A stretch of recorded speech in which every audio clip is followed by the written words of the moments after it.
हा माझ्या दृष्टीने एक अतिशय आनंदाचा क्षण या ठिकाणी आहे। गेली बरीच वर्षे मी यासाठी प्रयत्न करत होतो आणि एक अद्ययावत व्यायामशाळा, आधुनिक व्यायामशाळा, ज्या व्यायामशाळेमध्ये सर्व सोयी या ठिकाणी उपलब्ध आहेत, अशी व्यायामशाळा तयार करण्याला आम्ही या ठिकाणी आम्हाला शक्य झालं।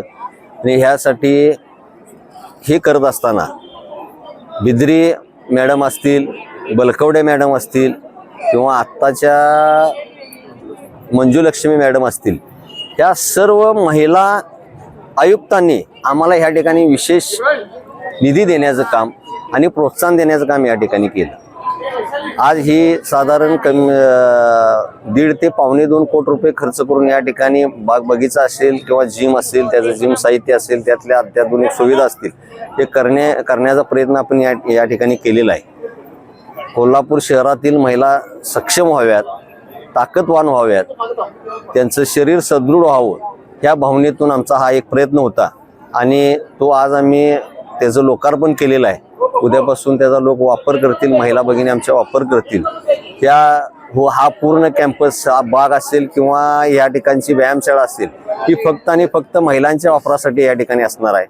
माझी आपल्या चॅनेलच्या वतीनं सर्व महिलांना विनंती आहे की आज ह्या व्यायामशाळेमध्ये वेट लिफ्टिंगचा विषय असेल, फिजिकल व्यायामसाठी जी जागा, रूम वेगवेगळे आहेत, झुंबा असेल, ह्यासाठी आपल्याला साऊंड सिस्टीम सहित आपली व्यवस्था केलेली आहे। या ठिकाणी स्टीम बाथची व्यवस्था आहे, मसाज रूमची व्यवस्था आहे, सर्व गोष्टीची व्यवस्था या ठिकाणी केलेली आहे। त्याचबरोबर या ठिकाणी ओपन लायब्ररीची कन्सेप्ट आम्ही एक राबवलेली आहे। आमच्या प्रभागातील काही दानशूर व्यक्तीने आम्हाला त्यात सहकार्य केले, ती एक संकल्पना आम्ही राबवली आहे। तुम्हाला कोणाला वाचन करायचं असेल, त्या ठिकाणी बसून या ठिकाणी तुम्ही वाचू शकता किंवा इथं ठेवलेली पुस्तकं तुम्ही घरी घेऊन जाऊ शकता, घरातली तुमची वाचलेली पुस्तकं इथं आणून ठेवू शकता। अशा पद्धतीचा ओपन लायब्ररीचा एक कन्सेप्ट या ठिकाणी आम्ही राबवतोय। अजून आता हे ठिकाण असं झालेलं आहे, ह्या ठिकाणी मंदिर आहे, व्यायामशाळा आहे, शेजारी मंडई आहे, जे तुम्ही घरातून बाहेर पडल्यानंतर मंदिरात दर्शन घेऊन आपला व्यायाम करून भाजी आपली घेऊन आपण घरी जाऊ शकता।